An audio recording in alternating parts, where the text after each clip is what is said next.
think that Let me see. It should already be kind of defaulted. Yeah. yeah. All right, let's get it, man. We are live on Facebook. We live on YouTube. We are about to be live on Instagram in a second. But what's good, man? Happy Sunday, man. What's good? What's good? I am beautiful. Everything is phenomenal. How was the week, man? The week was great. Why My so? Saturday night sucked, Wait, but why? we'll get back Why? to that. The week was great because number one, the weather wasn't bad, and I love the fact that it was hot. Don't get it twisted, but I love a nice breeze, and it was like nice breeze going on outside. Work was running smooth. You know what I mean? I've been working on pretty much installing a kitchen. So like we got all of the, all of the mud work done, and we got the painting done, and then we got the cabinets in. And then like I got to work either by myself or with one of my favorite co-workers. So like, you know how when you got somebody that you enjoy working with, it just makes the week go by easy, man. I ain't got no problems. Yeah. So What happened with Saturday night? Something you could talk about online or? yeah. I mean, my electricity went out randomly. Oh, It was like damn near 100 degrees, like around 7 o'clock last night. Power goes out. I'm sitting here watching my favorite TV show, and then I'm sitting in the dark. So then I go out on the front porch. It's hot, bro. It's just hot. You come back in, it's hot. You laying down, it's hot. So and look, this, you know what? This breaks into a great conversation. I was talking to one of my homeboys this morning. I'm in the house. I'm like, all right, it's 9 o'clock at night. I need to get out of this house. I'm like, I need to go somewhere. I was like, I'm gonna try to find a nice restaurant. I got some bread. I ain't tripping. You know what I'm saying? I got a nice outfit I could throw on. I couldn't think of nowhere to go on a Saturday night. I start texting people like, yo, bro, what's the move? Like, I'm texting some homegirls, I'm texting some homeboys. 90% of people never hit me back. And then the two that hit me back, they only gave me one suggestion. Yo, why don't you go up to what's it called? The Chinese place out Liberty Road. The Golden Dragon. Yeah. I'm like, nigga, what, the Golden Dragon? That's a spot though. That's a cool spot to go to. It used to be. Yeah, it used to be a cool spot to go to. I think on Wednesdays or something like that. Word. It was Saturday, so I wasn't thinking the Golden Dragon was the spot. But I was, and then by the time the person hit me back that I was trying to get me to roll with me, like the electricity came back on. You know what I'm saying? I got some food, and then the power went back out around midnight. I was just pissed. I should have gone to the Golden Dragon, but all right. I feel like that was a cool time to just probably go to a bar by yourself and just chill. You might have met some people, but go. You about to say something? No, I was gonna say this gets me into a new conversation that I have with a lot of my peers. It's like people talk about, oh, you single, you should just go out and find somebody. Or like you just said, you should just go to a bar. Like, but Baltimore is one of those places you have to be careful where you step into. Because there's so much potential for things to go left in Baltimore. You could go to a cool little spot, and if you don't know people in there, you don't know the atmosphere, you could get bumped into some shit that you don't want to be in the middle of. Right. So like, unfortunate part about being older and then you being out of the space, if you're not like a socialite, it's kind of hard to find those spots that you could go and be comfortable and like, because it was like, all right, I got 3 criteria. The drinks can't be crazy, I gotta get some decent food, and I gotta feel comfortable. Like I gotta feel like I ain't about to get into a fight with a nigga, or you know what I'm saying, she shorty gonna be talking, and next thing you know, she done took my wallet and I'm chasing this bitch down the street. You know what I mean? Like I'm trying just, you know what I mean? But I thought that was a dope ass interesting thing. And me and my friends like, yo, where the he said, all right, so look, I'm not wrong. All right, King Hazy says Baltimore is boring as shit now. Everything closes early. Exactly. And that, like, you really don't have no space to go out. But I don't know. Hey, King Hazy, do you feel like Golden Dragon is the spot? Is that the last bastion of over 35 hope for a nigga to fucking get I got some spots. I mean, it's some spots in Baltimore. Like, you just gotta find them. Like, you can go to it depends what time it is. You can go. I mean, Federal Hill is a cool spot, right? Because you got a lot of bars down there. You got Fells Point. That's a cool little spot. Shit, you can even hit, like, I'm trying to think of things like outside of the club. It's a few spots, bro. Like, there's a few spots in Baltimore that you can hit, just kick it and just vibe out for real. Even it's some even like I don't know what time. Like restaurant, y'all got restaurants down. Man, it's a lot. But the restaurants be closing early. Like a lot Yeah. of them now be closing around like 10 or 11. So like if I leave out at 9:30 and I'm trying to hit a nice little spot, and that was a part of the conundrum. It was like the nice restaurants that I would like to go to, a lot of them was closing at 10:30 when I'm looking on my phone. So like I would have gone out to Towson, you know what I'm saying, to my little steakhouse spot. Michael, shout out to Michael talking about Golden Dragon ain't it, bro. It's not it. Oh, all right. He said, "Hell no." Federal Hill, Canton, Fells Point, Owens Mills, Columbia, Gambrills. Yeah, they some cool spots.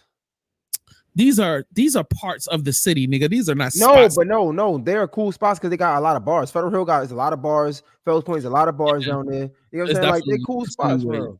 It's a new wave. Hey, I need somebody to curate. Where's find me a good older promoter that's curating some dope spot. But the problem is with that is like a lot of these smaller places don't pay enough for the ones that legitimately do real like marketing promotion. You know what I'm saying? The downfall is oh yeah, we definitely getting a Sexy Red. Oh, you came to the right place, bro. Why y'all niggas is waiting on our downfall so much, bro? What's been going on? Let me look at this. Let me look because I don't know what's going on. So sad. No, I don't want to talk about it right now. You don't want to talk about? Not yet. No. I got a couple things we gotta talk about. Let's start the show off on fire. Why not? But go ahead. What you want to talk about? Go ahead. Okay. No. We can start the show off on fire. I gotta figure it out anyway. Sexy Red's upcoming tour is on the verge of being canceled, with only 37% of the 85,217 tickets sold so far. Why you had that picture up so fast? Because that's my main topic. I had to be prepared to talk about it. You know what I'm saying? So Sexy Red is supposed to go on tour. This is supposed to be her first headlining solo tour. So I'm assuming with the number of tickets that she's doing smaller venues. She's not doing stadiums. She's not to the level of doing stadiums like that, but she could probably do 1,000 to 5,000 seater venues. So if she's doing, let's just say she's doing 5,000 seater venues, and she's trying to sell 85,000 tickets, that means that majority of the places that she's trying to sell out ain't really doing it. But who the fuck? I mean, let's be honest. Who wants to see Sexy Red for an hour on stage? Wait, who she has on her tour? Don't she got Honcho on the tour? Who's on the tour? Yeah, it was supposed to be her and Honcho. And all right, well, we already established from last week. I don't know who the hell Honcho is, so like that ain't really nobody. But wait a minute, once again, this ain't for me, so let me not down either of these people. No, Honcho got motion right now. Like the girls loving him, the kids like I know shit. My daughter love his ass. Amaya love his ass. And Honcho just did a song with YG Tech, or YG Tech just got him on a feature. So, but wait, yeah. Niggas I used to pray for times like this. Y'all niggas is crazy. y'all was praying on the downfall of Sexy Red. Yo, praying on the downfall of Sexy Red is nasty work. I'm trying to find out. I'm trying to find Sexy Red Instagram. Why is there a whole nother girl that's verified named Sexy Red? That's crazy. Bro, okay, so all right, so my bad. Let's start over. Sexy Red tour is about to get canceled because of lack of ticket sales. Lack of ticket sales, right? Okay, what does that mean? I feel like we heard this before. Like then one there's stories of Megan Thee Stallion ticket sales being low at one point in time. Like I feel like we've been hearing these stories recently before. And there was another artist they were saying that supposedly had ticket sales, and then they came out that their tour was really good. So there were other times when I'm not, well, first of all, let's I did not start this show and say this was the end of Sexy Red. You said. No, I was reading it. I was reading it. Somebody said the downfall. Throw it up there. Cam said that. Definitely, he said Cam said it. I'm snitching. Cam said it. Now, what I will say is there has been an outpouring of negative reaction to Sexy Red, meaning that I've seen a whole lot of videos with a whole lot of women saying, "Hey, I'm tired of this shit. This is some bullshit." Pull up the videos, man. You know what I'm saying? Who said? Of course they hating. Why wouldn't they hate? Like what Sexy Red is young and turned, and she doing her thing right now. Obviously, she's not. She's not selling tickets. Bro, that don't mean nothing right now for now. To me, this is the wait a minute. What are we talking about? How you gonna tell me she lit, but you're trying to tell me, all right, you're telling me that she's lit, but don't nobody want to go see her. If she's lit, I thought people was gonna come out to see her. Like if that's something, if everybody loves Sexy Red, go Sexy, then that means the tickets would be sold, right? So we are agreeing that like these are like smaller venues, Of right? course. Who's It's up? got go ahead. Who's Who's a a core promoter? audience? Who's a promoter? I don't know. Shit, you need to get on the phone, Mr. Industry. You know what I mean? Like, because we ain't getting to you yet. We about to get into you in just a second. Well, how you gonna get it? What the hell I do? Nah, nigga, you was out there with all the big podcasters and the celebrities and shit. You know what I'm saying? You should be able to contact Sexy Red directly right now. Nah, hold on. Let's see what they said. Sexy Red is a wonderful sense of false advertisement. She does have catchy music, but nothing we want our daughters to or employees caught slipping. Slipping like I mean that's that's true. Yeah, like we can all agree to that, right? Like what are we agreeing to? I know my daughter going to listen to Sexy Red, but am I promoting her to listen to Sexy Red? No. Are you trying to tell me that this is acceptable for your daughter? No, I'm saying I know she probably listened to it, but do I care for her to listen to it? Would I promote her to listen to it? No, I see her watching all these damn reality TV shows on Zeus. I hate it every time I'm in the car and I hear her listen to it. I kind of want to tell her put that shit up, turn that shit off, but I don't want to turn it to my parents. So it's like I try to. Wait a minute. So instead of your parents did a good job with you, like helping you avoid the things you didn't need to see, but now you don't want to do it just because you don't want to be a bad guy. No, wait. My parents didn't avoid me not seeing things that I didn't need to see. It's just I know how that can be annoying. Like when I came up listening to 50 Cent, my moms would come and be like, I hope you know that schoolwork, like you know that goddamn music.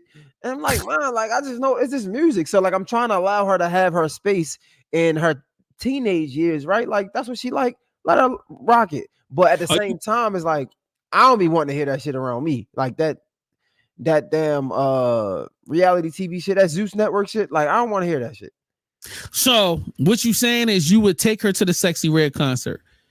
If baby girl was like, no, I never. I said I know that she probably listens to Sexy Red, but I wouldn't promote her to listen to Sexy Red. Like me hearing her listen to any of that type of music around me is uncomfortable. It's like I don't know. It's my daughter. I don't want to hear nothing provocative around her. I don't want her to listen to nothing provocative. I know she listens to it. But so you're agreeing with me. You're giving me all the ammo for my gun. Socially, she's unacceptable. Yo, she's unacceptable popularity wise because niggas ain't buying tickets. Because an indicator of popularity, you can fake niggas buying the fake tickets. But is people going to come out? If niggas not going to come out, this is an indicator of real popularity. We've already proven that somebody can fake the streams. Niggas can fake the streams. Niggas can fake the YouTube numbers and the YouTube comments. But you can't fake niggas paying money, getting their ass up out of the house and going to see a motherfucker in a joint. Sexy Red are for adults and vacation. She is very entertaining, but not an everyday sound.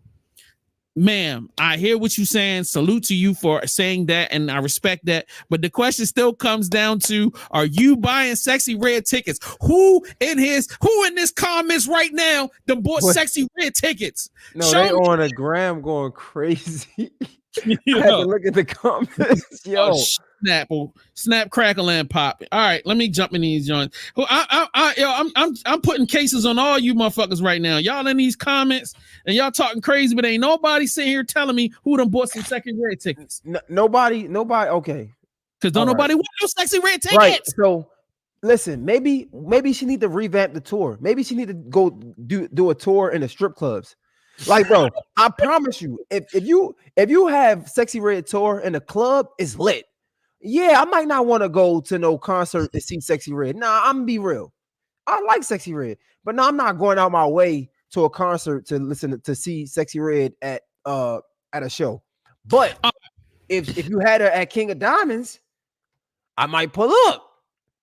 Of course. I mean, but we done already seen her naked, so we get that. All right, the Sunglass Kid said, that's not true, bro. Her demographic just doesn't have money. Holy fucking the lies. I bet she smell like IP. Yo, hey. Go platinum. We in sync. No, that's a fact. No, her club tour would definitely go platinum. Why? Because I can get drinks and some chicken wings at the same time, and I can ignore her. And the And girl's all the gonna go crazy. Me girls, personally, I'm not lying. I don't want to.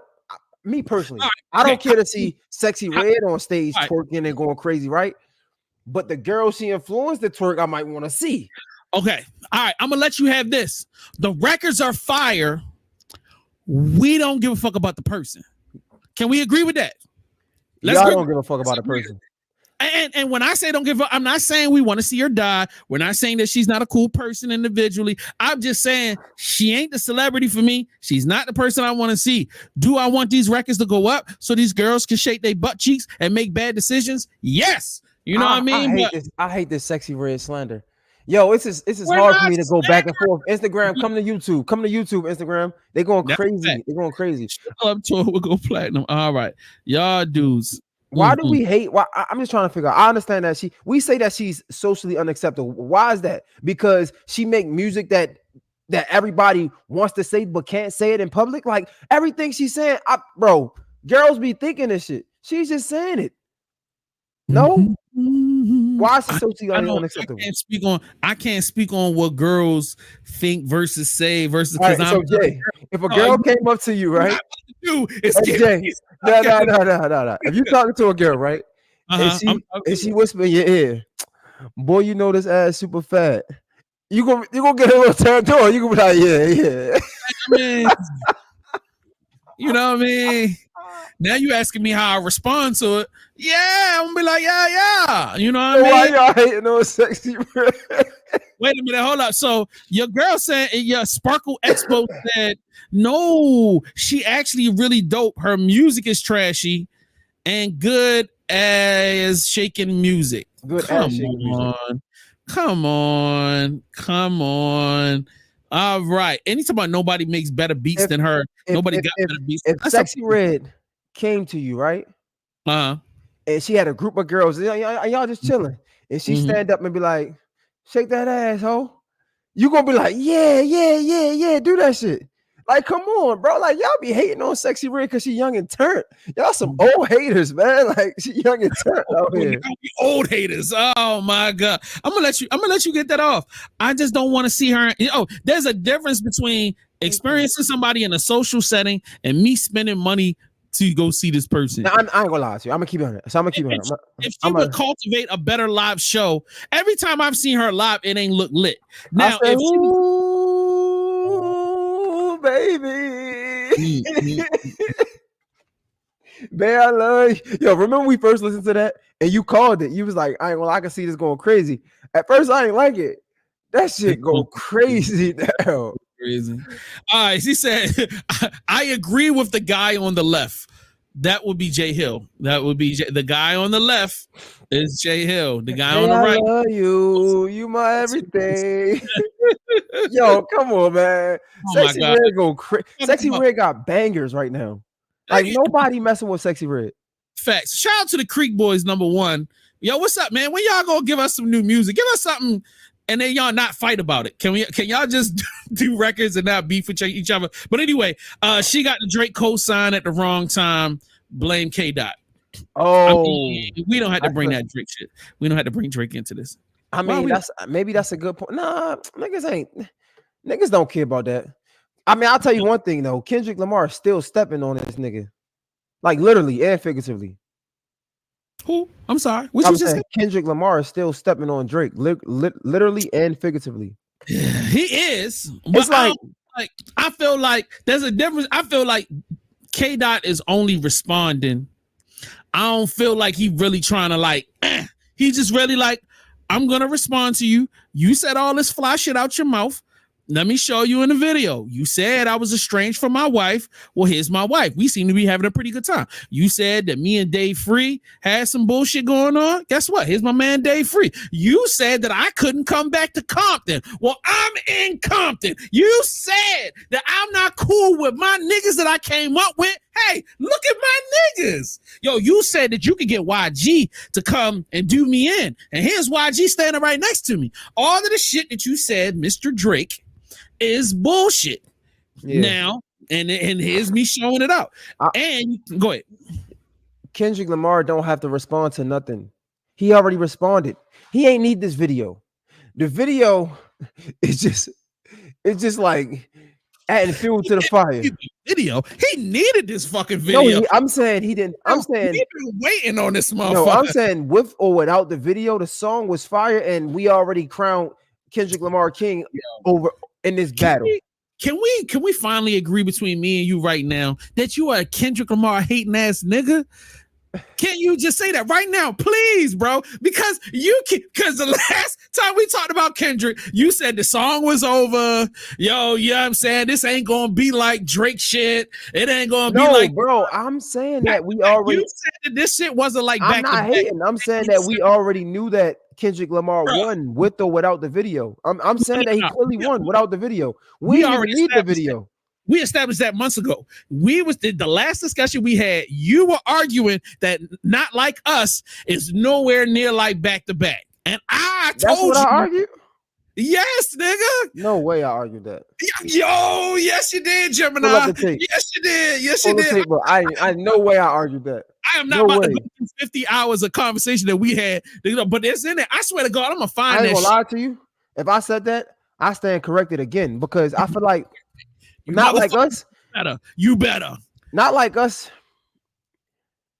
Yo, I don't want to get 10 million views in less than 24 hours. Nah, that's why I said I don't want to be a hypocrite. No, not a hypocrite. I don't want to be a victim. I don't want to be a victim of recency bias, right? I always talk about that. But I feel like Not Like Us and Back to Back, as it stands right now, are very similar in impact and how it created the culture. And if anything, right? That's why I say I don't want to be a victim of recency bias, because I feel like Not Like Us edges Back to Back a little bit because of the video. Like the video drop. I'm watching the video and I'm like, yo, this nigga, he's like stomping him while he's down. Like he. No, I feel like there's a difference between stomping on somebody and putting a nigga in a place. And bro, Not Like Us was putting him in his place. No, I know what I'm saying. When you drop the video, you're stomping a man while he's down. That is so untrue. And yo, shout out to everybody that's in right now. Thank you for everybody that is in the comments. If you feel like Jay Hill is a hater, please let it be known, bro. Get in this chat and let's be real, dog. Hey, I am a hater. I don't care. Yeah, right, cool. I'm a hater. So as long as we embrace who we really are, and it helps us to understand what's going on when we having conversations. You about to sit here and downplay the shit out of this? I'm not downplaying it. Where do you see me down? Kendrick into the bad guy. Kendrick ain't the bad guy. He's a responder. Where do you see me downplaying this? I'm saying that the shit was. I'm saying it's fire. When I looked at it, I mean, I like a fight. I like boxing. So yeah, no mercy on these niggas. I feel like Drake ain't had no mercy when they dropped Like That, right? And then Drake came back and dropped what was the song Drake dropped? Damn, I be forgetting. You got me, my Push-ups. Then Drake dropped Push-ups, right? And then Drake dropped the song, the AI song. And then he was posting Instagrams and shit like that. Like he was trolling. I thought Drake was prepared for this. Clearly, this nigga wasn't prepared at all. And that's why I'm not mad at Kendrick Lamar for dropping a video. I'm just saying we ain't need it because he already won. So him dropping a video was really just stomping Drake. You know what I'm saying? Like, but it's battle. We want to see that anyway. I want to see that. 1000%. All right. Sexy Red is the right girl that guys like but don't want to be with in public because of her image. And it's sad. What the fuck Smash Time are you talking about?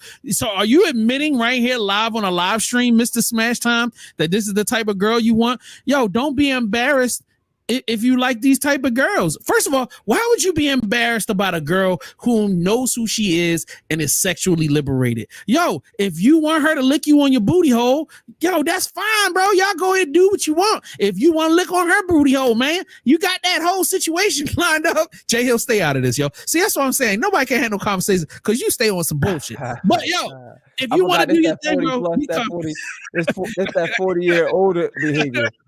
You know the 40-year-olds love getting their goose licked on. Here we go. That's that 40 and up behavior. That's some fraternity nigga shit. Y'all fraternity niggas is on that crazy shit. But anyway, I mean, somebody made a great point. We ain't talking about the Rick Ross shit. When Rick Ross is in Toronto and they ran down on him and beat up his entourage. Oh shit. Yeah. Let me tell you something, J Hill. If you ever put me in a situation where I'm about to get my ass whooped by one of these niggas entourage, you ain't gonna make it out to thank you. Me and y'all gonna be fucking body slamming your ass. But I will say about Jay is if I hate putting you in this situation, but I think it's funny when to have this conversation.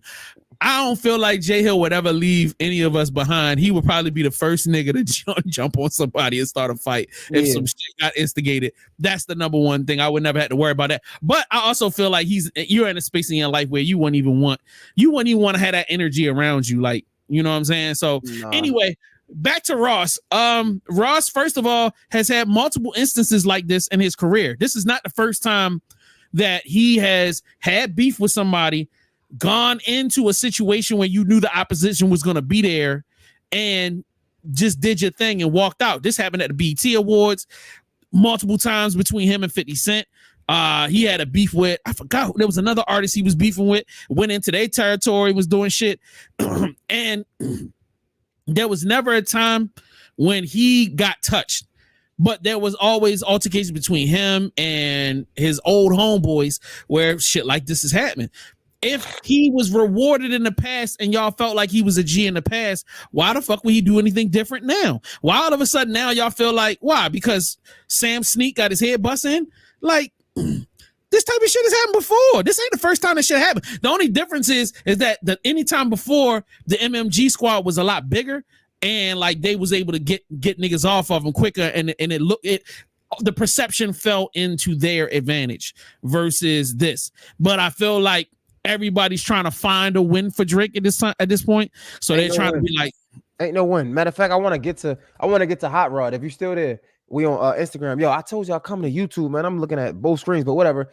So Hot Rod said, K-Dot, my point of view, gathers all these wealthy black men and didn't do nothing for the culture. His song was Drake, not like us, because he doesn't do nothing for the ghetto. K-Dot looks stupid. So are we saying that Drake does things for the ghetto and K-Dot doesn't? Because I don't understand. So Hot Rod, if you're there, please explain yourself, my brother. Yeah, I need some understanding on that. That doesn't make sense to me.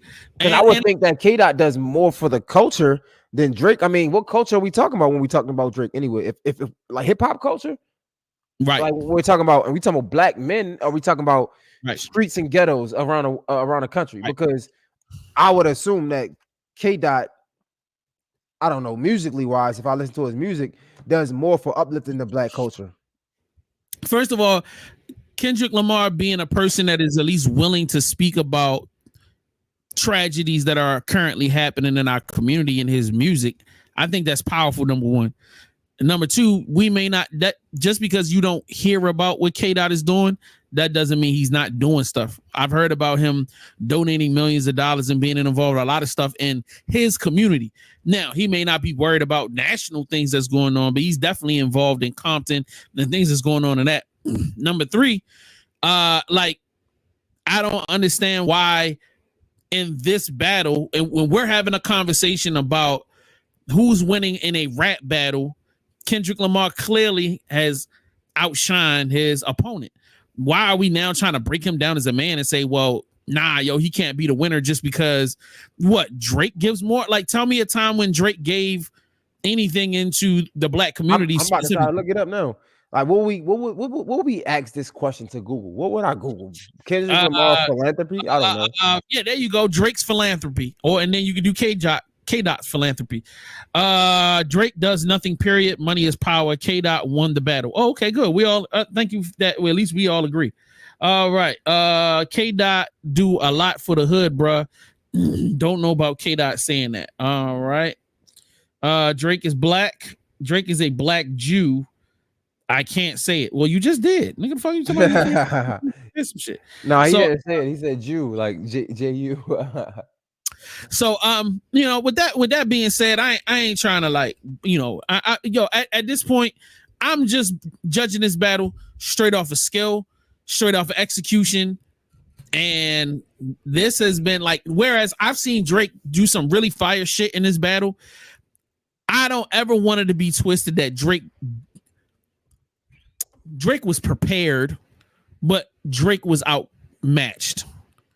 I don't necessarily outbox, man. Niggas, there you go. That's what I'm saying. Like, so that's the point I'm trying to get to. A lot of people feel like, yo, Drake wasn't ready for this. No, Drake was ready. It's just that what he had ready wasn't good enough. He got his ass spanked.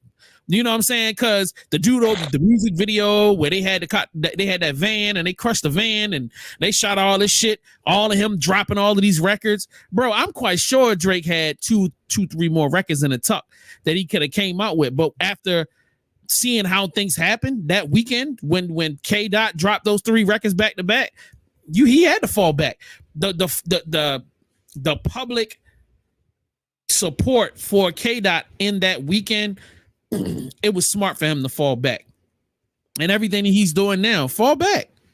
So when I pull up, and this is just like the first thing I see, right? So I pull up Kendrick Lamar philanthropy, and it says Kendrick often uses his music to elicit change. So we talked about that, right?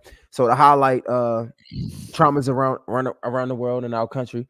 It says he has headlined and performed at various charity concerts, including Global Citizens Festival. In 2014, the rapper went on a 5-stop tour and donated the proceeds to Habitat for Humanity and various Compton-based organizations. That's pretty dope. I mean, being that he's from Compton, right?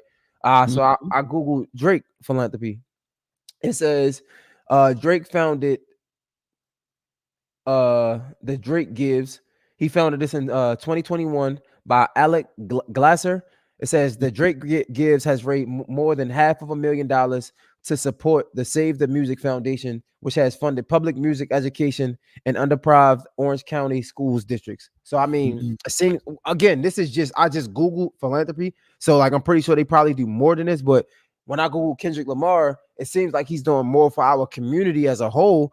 And then Drake is doing things for the music community, which is good. It's both good. I don't even want to compare this, but I'm just going back to the comment that was on Instagram said that like Kendrick Lamar doesn't do anything for the community. I don't know if he mistyped that. He said, I'm for the black community. Yeah, he says, I'm for the black community. I look at the show that stage had $1.5 billion on stage. I'm hoping they had a plan for community as one. If I had a chance to be there, I would have said, put up 60 mil. I mean, just because they didn't do anything from the tour or from that Ken and Friends show doesn't mean that he doesn't do anything. I'm trying to understand. I think the point he's trying to make is, hey man, you've done all of this to bring all of these people together. You know, he's saying, I'm hoping that by bringing all these people together, you have a plan to impact the community and invest in the community. Given that, hey, you got all of these millionaires here. And I'm gonna be honest with you, brother. Like, no, we on the same page though. I see his comment before. My bad, Jay. He said Drake does nothing. Period. Money is power. K Dot won the battle. I think. Right. Yeah, I think he had. It was a typo or something. Word. I'm gonna be, as a person that has been engaged in doing community service things on a lot of different levels.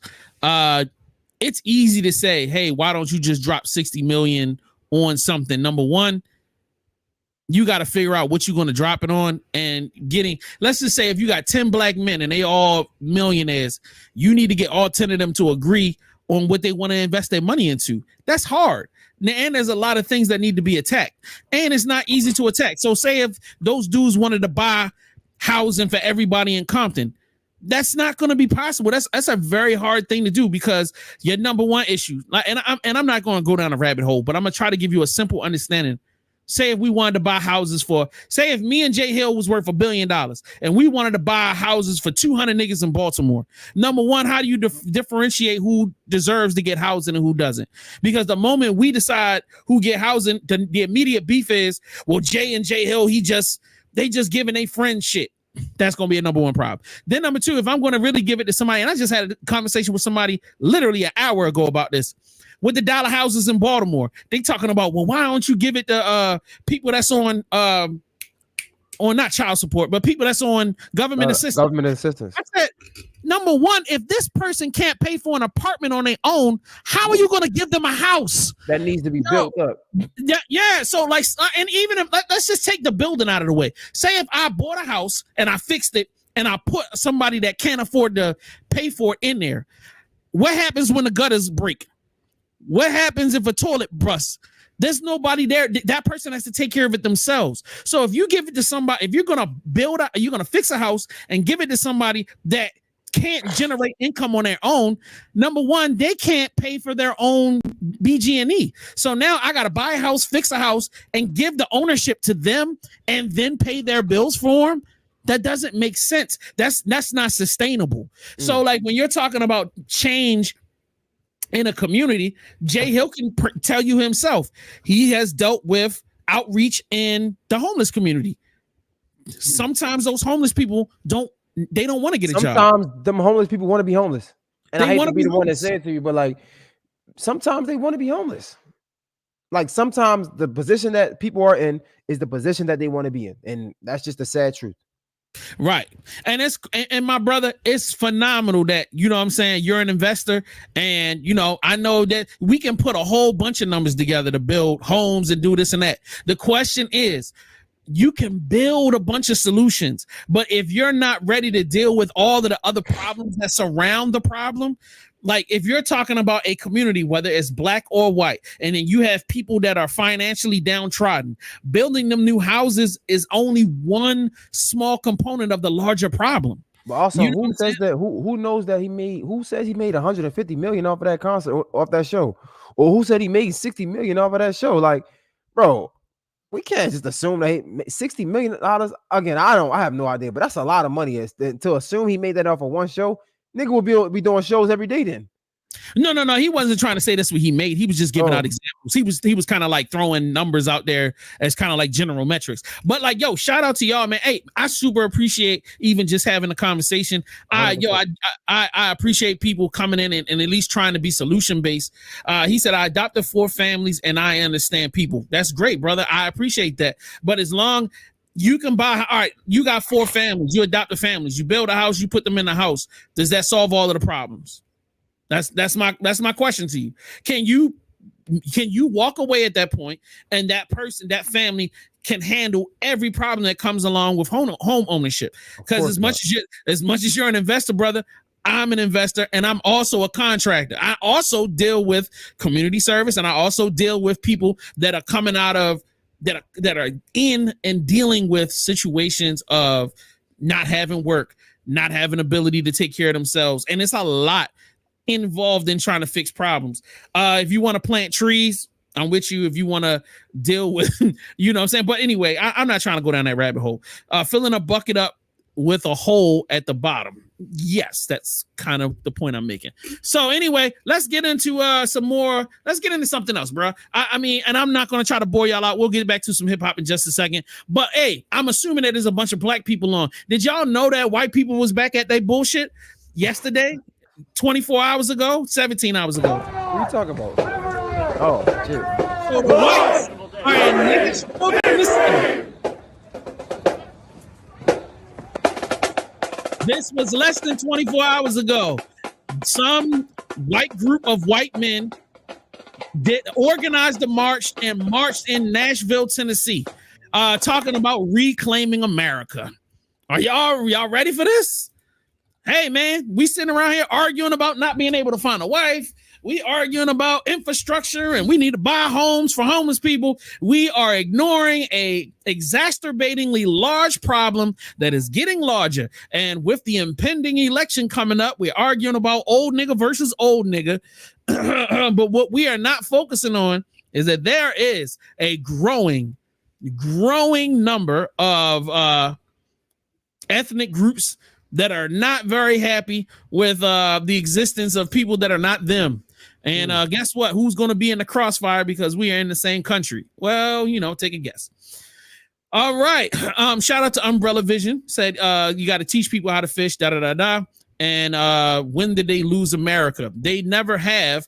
But this is all a political play for them to try to get more people on their side, number one, and for them to pass laws that make it more restrictive for people outside of themselves to have any control.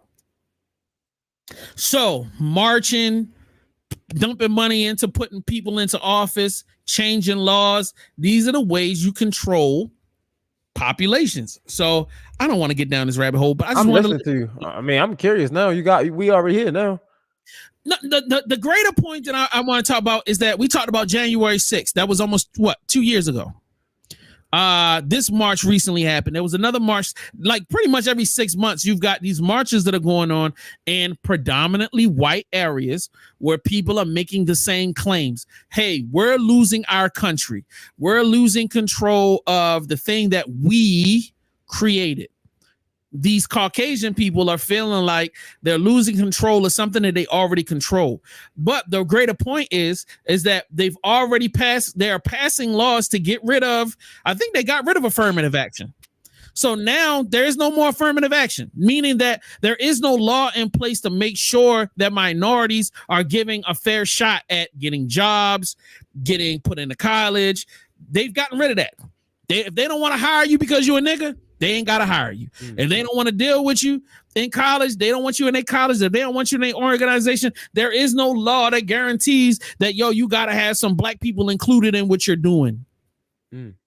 So now they can push you out of that. You already know they got control of the court systems. So that's how we disproportionately end up in jail more than other people for the same crimes that they don't get anything. They get a slap on the wrist for. So we don't have control of the court systems. We don't have any kind of law in place that's keeping us from being a part of a fair system. Then we are also dealing with social dynamics.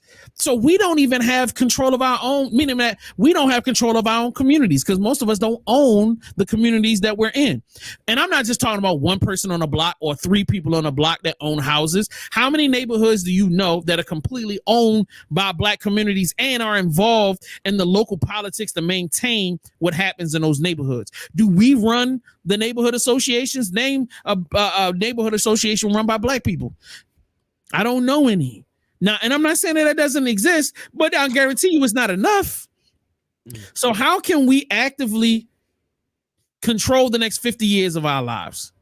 Jay Hill just had a baby. Well, that baby's got 18 years before she's got to run the race on her own. How are we putting things in place to make sure that his daughter is safe and has a fair shot of being successful? Like, I think that's crazy. We got to start. I'm just curious because, what do we do? Like, what can we do? The number one thing I tell people to do is, first of all, we got to start thinking more. We have to, number one, realize that we all need each other, but we all have problems. So, and the thing I commend Jay Hill for is promoting and being about mental health, about being about physical health. First of all, we all need to recognize that we have problems. So that means that we all need to be going to therapy, meaning that we all need to make sure that we are becoming mentally healthy, emotionally balanced, and physically healthy. Why? Because when you're making long-term big decisions, you need to have a clear mind on what to do. And you need partners, meaning that you need to conduct yourself a certain way. If I'm going to be in business with Jay Hill, my mental health is just as important as his, so that when we're making hard decisions, we're not looking at each other like opposition. We're looking at each other like healthy men that are making better decisions for both of us and our children. Because there's a certain point that as you get older, it has to stop being about you. It's got to be about the next generation. 100%. You know what I'm saying? So even if you and I went and bought 200 acres, we need to be in alignment on how we're going to develop our new communities. You know what I'm saying? And we need to let go of these conversations about, they brought us here 400 years. All right, cool. That shit happened already, bro. That shit done. Ding, ding. All right, let's talk about what we're dealing with now. I'm not saying ignore the past. No, we got to. But we got to understand how we need to maneuver in the future. I've always said, anything that you see white, we should have a black version of. Meaning that I need to have a place to go to on the beach during the summertime. I need to find me a black beach with 200 miles of beach where I can go and there's black businesses for me to invest in. Go ahead. I'm listening. I'm curious because I don't know. I'm not trying to go off. No, you good. Hey, I'm learning, so it's good. I'm curious to know because we got this we always wanted to be separate but equal. But now, like as I grow older and I hear people talk, it sounds like we want to just be separate and have our own thing. That's what it sounds like. Like, do we want to? Like, it sounds like.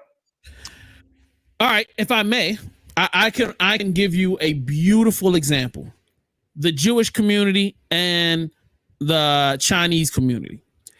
Are they separate? They have their own synagogues. They have their own neighborhoods that are completely controlled by them. They have their own. They have their own. They have their own everything. They have their own infrastructures. They have their own police departments. They have their, but they're not separate. They're still a part of the community. They're still active in the community. You know what I mean? But they have their own. They police their own. When they go buy 100 acres, they make sure that, and it's not out of Segregation race. was the word I was looking for. My bad. Yeah. You said separation? No, I was looking for segregation. Yeah, the word I don't necessarily feel like we need segregation, but we need to have what is ours for our community. So let's just say, for instance, if I was to go into a Jewish community, do you know the reason why it's so important that most Jewish families live in the same community? Why? Because their synagogue is in that community. And on Saturday, they can't drive.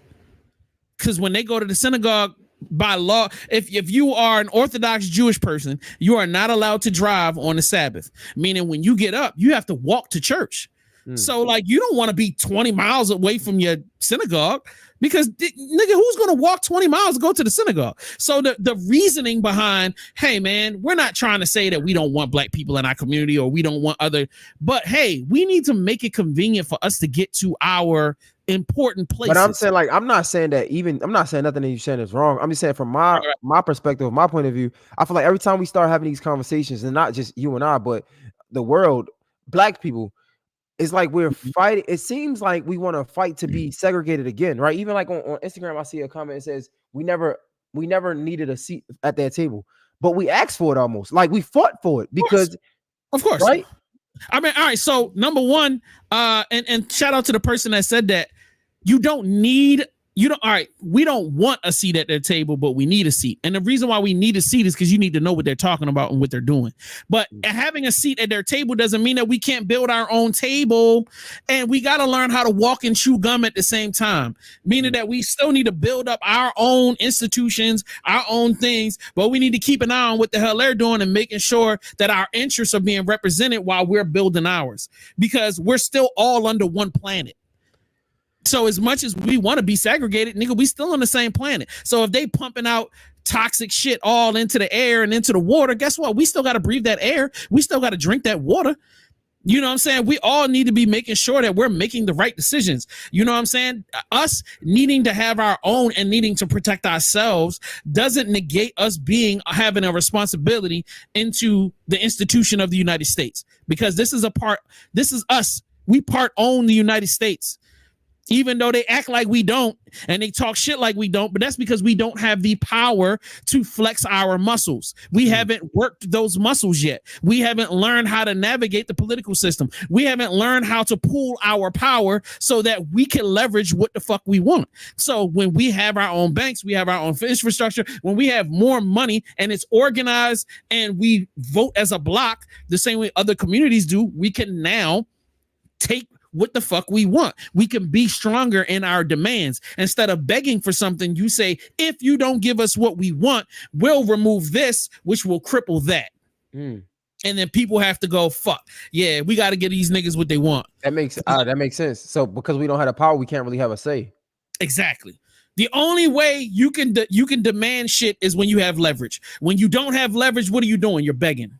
And that's the problem. That was the problem with, and I'm not trying to disrespect Martin Luther King or Malcolm X. Malcolm X was actually stating this shit earlier before he kind of changed, is that Martin Luther King recognized at the end that he said, man, like, are we sitting here, we making all these speeches, but we're not making progress. Why? Because we don't have economic power. So at the end, he was killed because Martin Luther King changed his point of view from, yo, we got to get all together to, yo, we need economic change. Yeah, we need more jobs because we need to be able to buy houses. We need to have our own infrastructure. We need to have our own investment into businesses. You know what I mean? So if you don't have that, and if we're not working together like we used to, then we can't. We made change because we started working together. We made change in America between Malcolm X and Martin Luther King. We were forced to work together because there were no other options. Because you wasn't going on no white man job.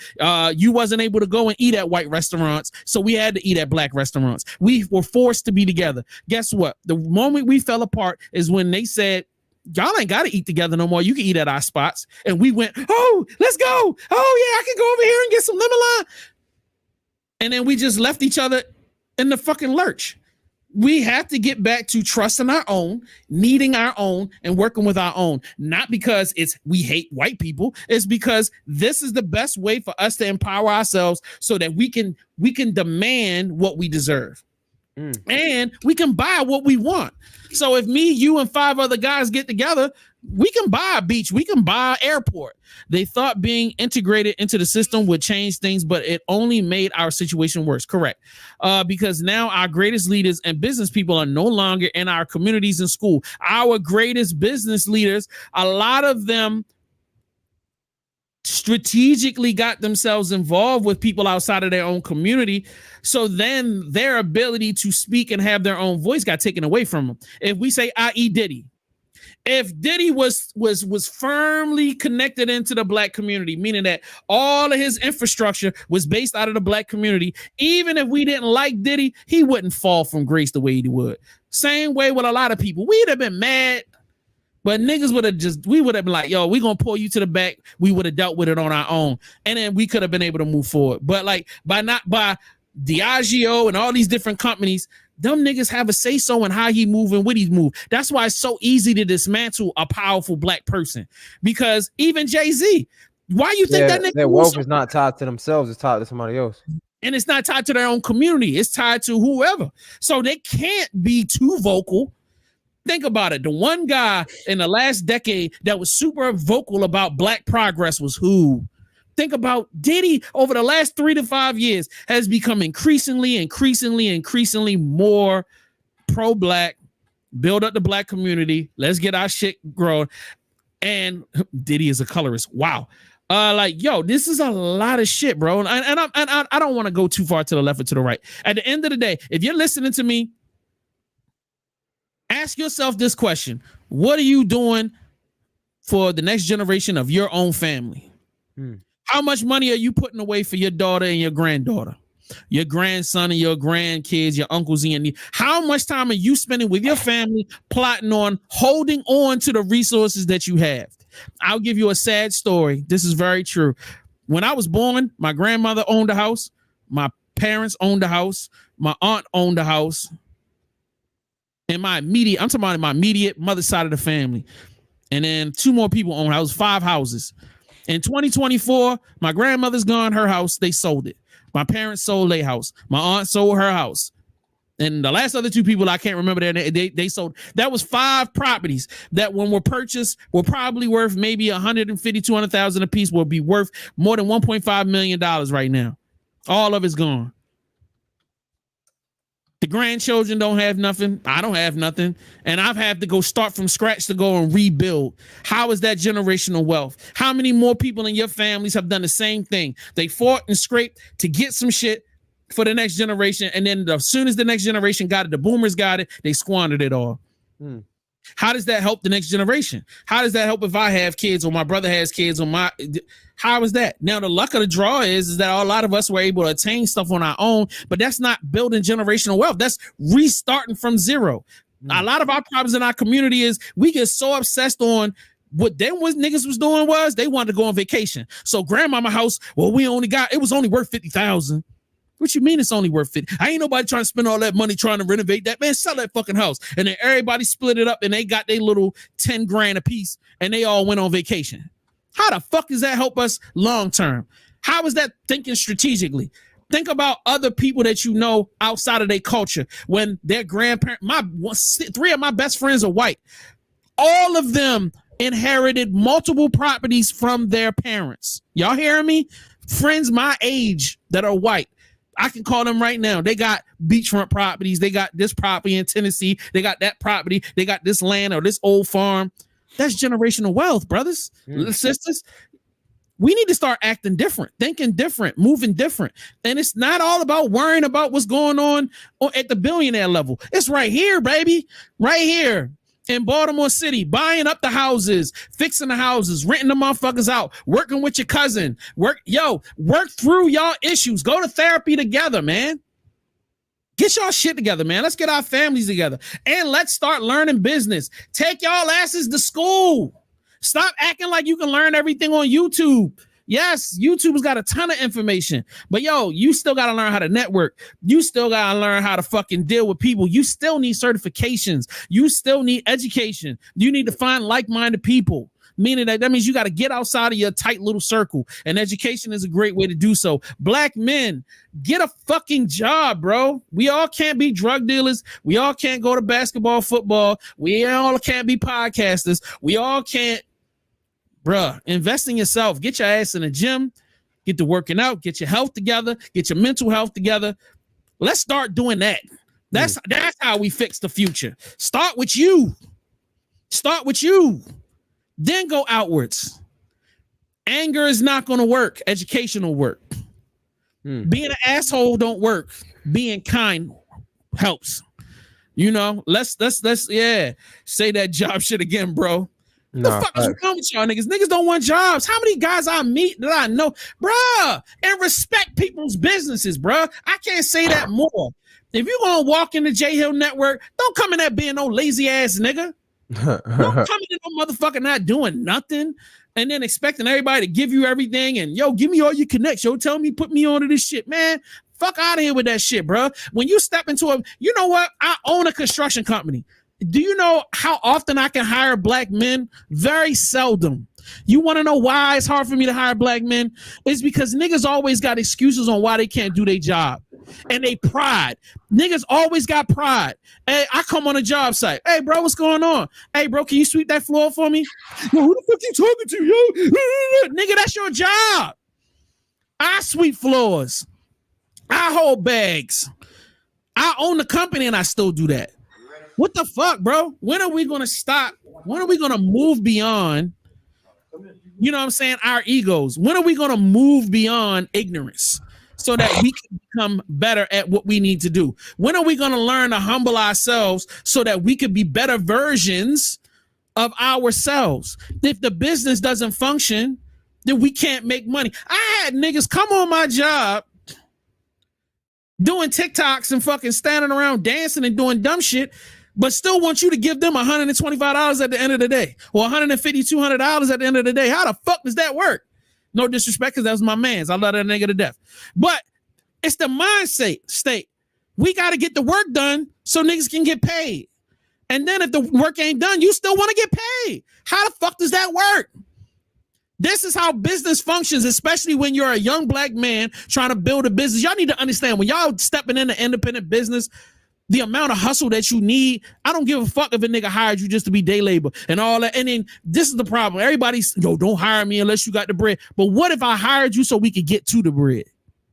If you don't have the understanding to understand what you're stepping into and moving accordingly, guess what you're doing? You're fucking yourself and you're fucking that business. And sitting there having an attitude after half-assing your ass through a day's worth of work, that doesn't help anybody. And you're destroying the system.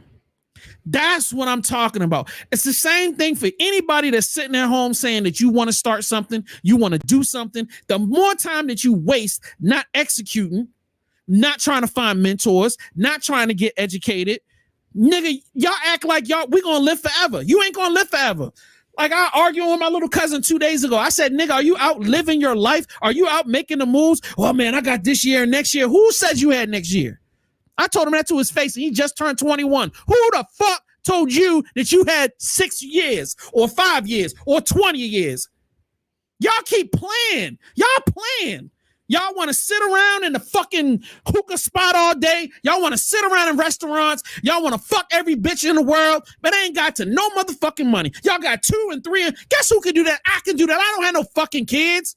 Most of y'all niggas out here with mad kids and ain't doing a fucking thing you supposed to do. What the fuck is wrong with you? Get up off y'all ass, man. Talking about the black community. You know what? The black community is you. What are you doing? Seriously. And don't sit here and tell me 1,000 different little ghetto ass plans. What are you doing for yourself? Because if I called on you tomorrow, are you prepared to handle a real job in a real revolution? You heard what I said? If I called you tomorrow, are you able to handle a real job in a real revolution? Are you mentally healthy enough? Are you physically healthy enough? All right, I'm done. I'm sorry. This is too much. I'm already doing way too much, brother. But anyway,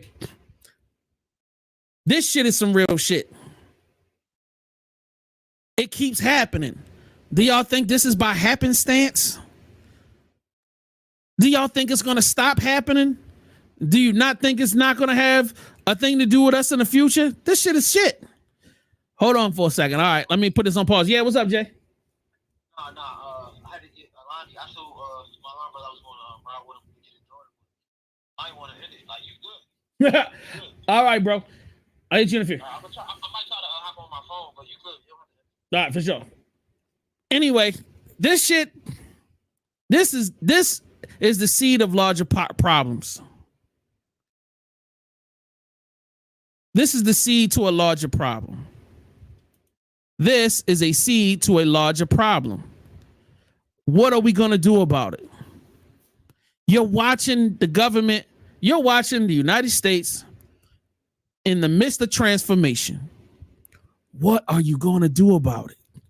How are you prepared to protect yourself and your family in the midst of a change?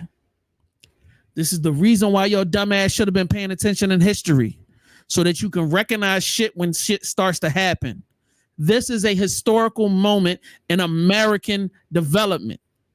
And whomever has their finances together, has their organization together.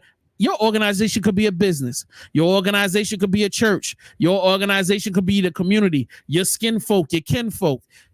The people with organization, meaning multiple able-bodied people working in unison for the same objective, have the ability to take charge. Let me give you a secret.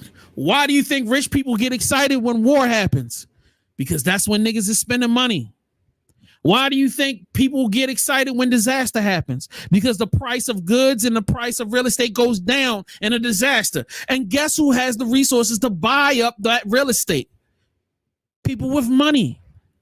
This country is about to go through a economic collapse. This country is about to go through a political collapse, a social collapse. Who is prepared to take advantage of this collapse? Are you? Do you have enough money when the economic collapse happens for you to take advantage of the real estate that's going to come in line? Are you going to have enough to buy guns if necessary? Are you going to have enough to buy politicians that are necessary? Come on, bro. Where are we at with it? You don't need a seat at the table, but you need to know what the fuck is going on at the table. Information controls the world. Ignorance leads you to death. And this is the third time I've seen somebody say that, and it's the same person. Maybe I don't need a seat at the table. Maybe I was tripping.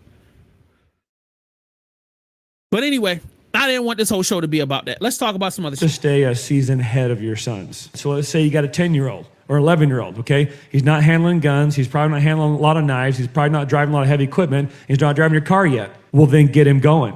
Because you want to grab the attention of a 10-year-old son. You want to drive the tractor? Yeah. Okay, if you're going to drive a tractor, I need to be able to trust you, okay? So that means that when we ask you to clean your room, and you say you did it, but you didn't do it, I can't trust you. You connect doing fun things to real things so they can connect cleaning their room to driving the tractor. Really because you can't be trustworthy in one area and not in another. That's called lack of integrity. And so you're going to teach them how to grow as a man of integrity in the dishes and the cleaning your room and the respectful attitudes toward mom and dad, because we want a man to be complete and open and honest and light. So it's not like I'll act nice when dad's around so I can drive the tractor and then I mean a disrespectful at home. No. You got to be a man of integrity, which means you are who you are, no matter where you are or who you're with. Ladies and gentlemen, ooh, Lord. All right, so there's multiple reasons why I brought that clip up. I love this clip, number one, because it reinforces the conversation that I've been having pertaining to preparing your children. The deepest thing he said, that's not the deepest thing, but one of the deep things that I really loved about it, he said, you need to stay a season ahead of your children. You need to stay a season ahead of your children. Meaning that mentally you need to be preparing your children for each stage of their life. Let's take this a little further. You need to be preparing yourself. You need to be preparing your family. For every stage, if you became a parent, guess what's going to happen? Your parents are going to become grandparents, and eventually those grandparents will become senior citizens, and those senior citizens will be in your care at some point. Are you prepared for that season? Are you prepared for the season of your parents will probably need to stay with you?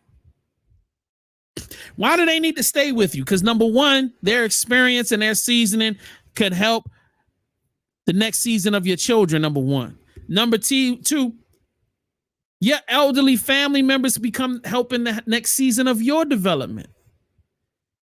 It's crazy that adults feel like they don't need nothing no more. They got it. Man, I don't need no more information. I got it all. No, you don't. You know, you always going, believe me, I'm 45. I'm still learning. I still learn from my parents. But at the same time, I need to be prepared to help them deal with their changes, their needs, to help them as they become children again. I'm not going to call, they're not becoming infants, but they'll become in need again. You know what I'm saying? Like, that is a hard transition to make. But also it helps the children understand their responsibilities once they become older. It's so funny. I hear a lot of people talking about, man, I hope my kids going to take care of me when I'm old. Well, what did you do to your parents when they got old? And how much of that did your children see? If you didn't take care of your mother when she got older, or you didn't take care of your father when he got older, how the fuck, what kind of example are you setting for your children? If you ain't do nothing but toss them in a home and forgot about them and didn't talk to them, well, what makes you feel like those children are naturally going to have the instinct to do that to you? They're just going to follow whatever you do. If you take care of your older family members and you show them love and they are supported, not only will they be nurtured by the grandparents, not only will they have a deeper connection to their grandparents, but they'll have a deeper connection with you and more empathy for you as you become one. And they'll see the importance of having you around in that space because they saw the example. These are all things of preparation for the seasons. I don't want to take this too much farther, man. Like, I already know niggas got shit going on. I think Jay was talking about coming back. I don't know exactly what he was planning on doing. I'll probably play one more video, and I'm probably going to play some of these videos when he's back on the live stream next time. But I had something else I kind of wanted to show you guys.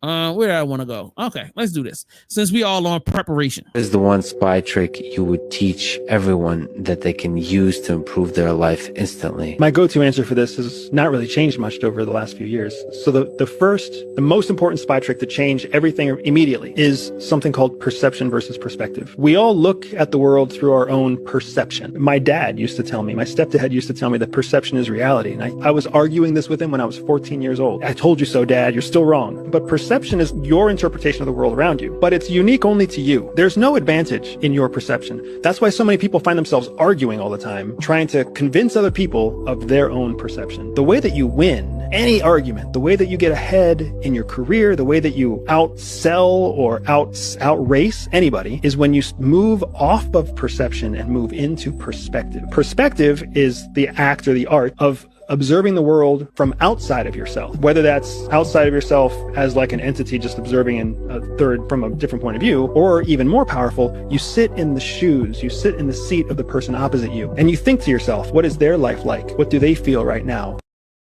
Do y'all understand that?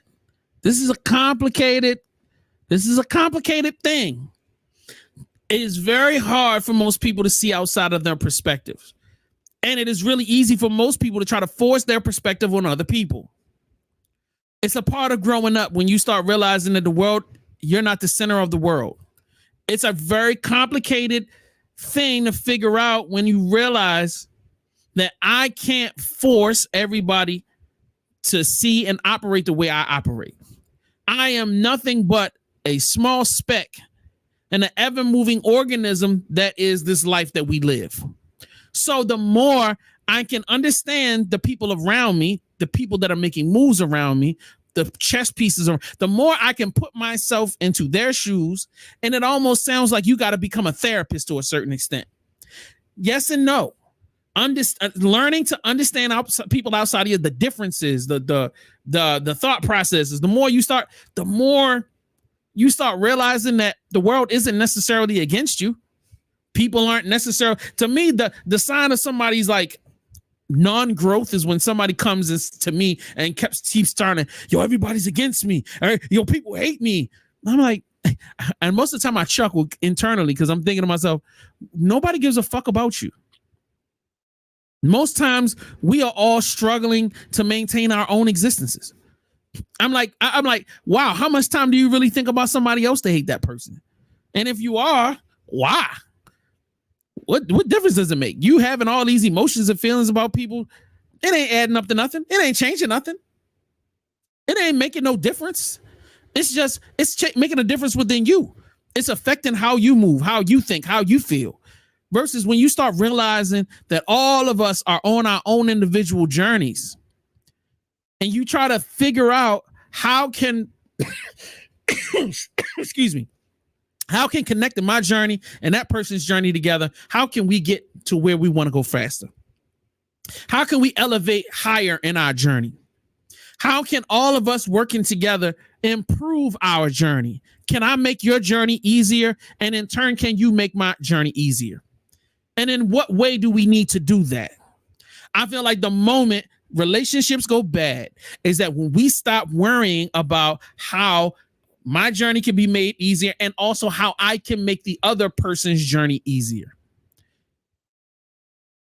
The times that you know you need to disconnect from people is when they stop considering you, but they're also not considering themselves.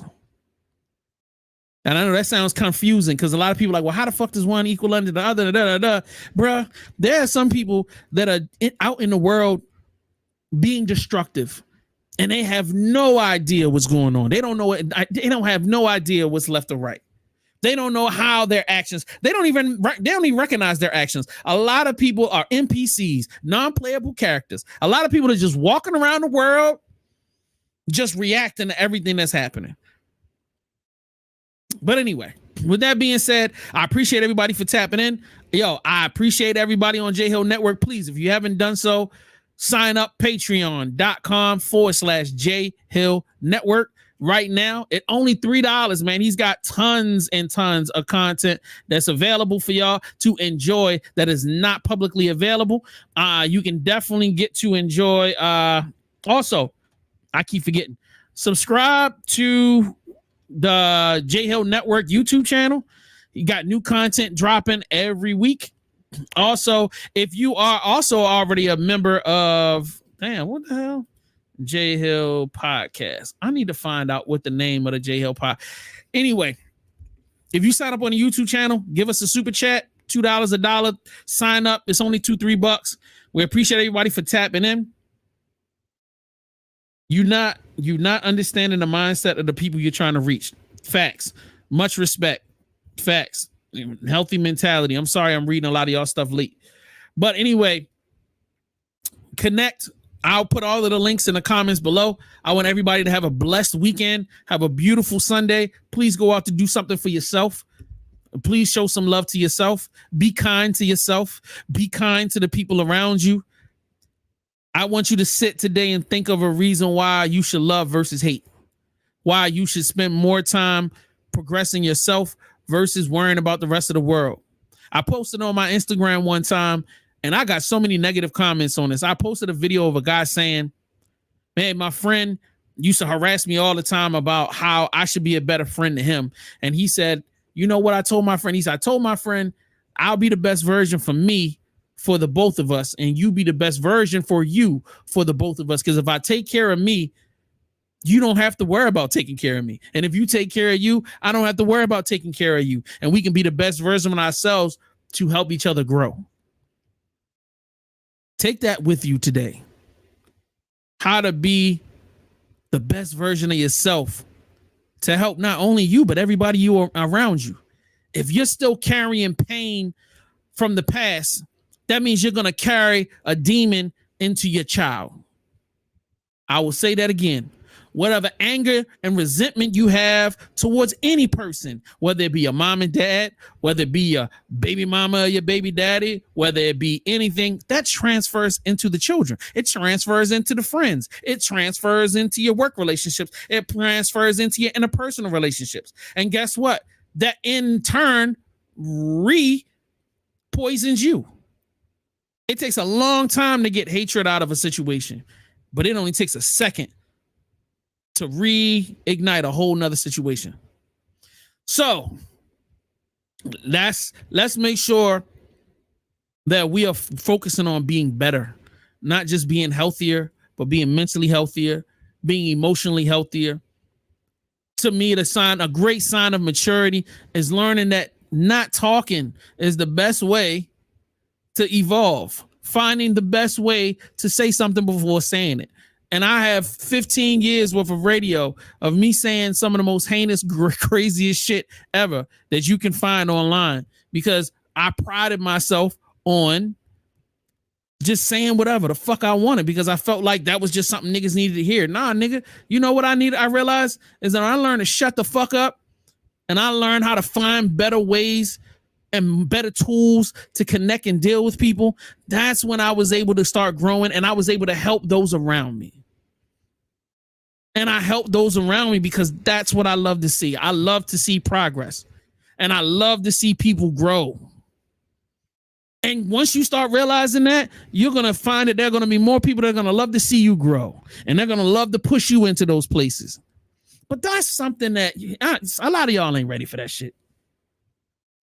But I love all of you guys. I want y'all to have a wonderful Sunday. I am starving. Yo, I hope Jay Hill has a safe journey getting where he's got to go. Please make sure you support him. Bro, he's been on such a wonderful journey. I'm so proud of him. I still want to know what the fuck happened at the Pod Summit. So I might have to drag him back on here later on, and we might have to get some conversations going. But look, I also need y'all to put some questions out there. I need you to get in his comments and tell him things that you want him to talk about.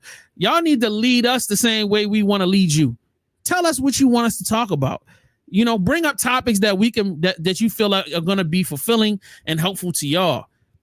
Let's do it. You know what I'm saying? Or if I need to, if y'all can hit me at JS1THASUPPLIER. Hit me in a DM. Came back. He said I came back, had to help a friend. All right, he said I could come back. I'm hungry, bro. This nigga want to keep me on stream all day. I'm starving. I'm ready to get some food. But like I said, if y'all follow me on Instagram, you send me some DMs, tell me some stuff y'all want to talk about. Or if you sign up on a Patreon, there's a group chat there. I'm already signed up on the Patreon. So like, if you hit me up on a Patreon, we can have conversations, and I would love to start bringing some people on the show to have some great conversations. But if you're not supporting, I'm not bringing you up. That's just how I'm feeling about it. We love y'all. We will check y'all next time. Y'all be safe outside. Peace.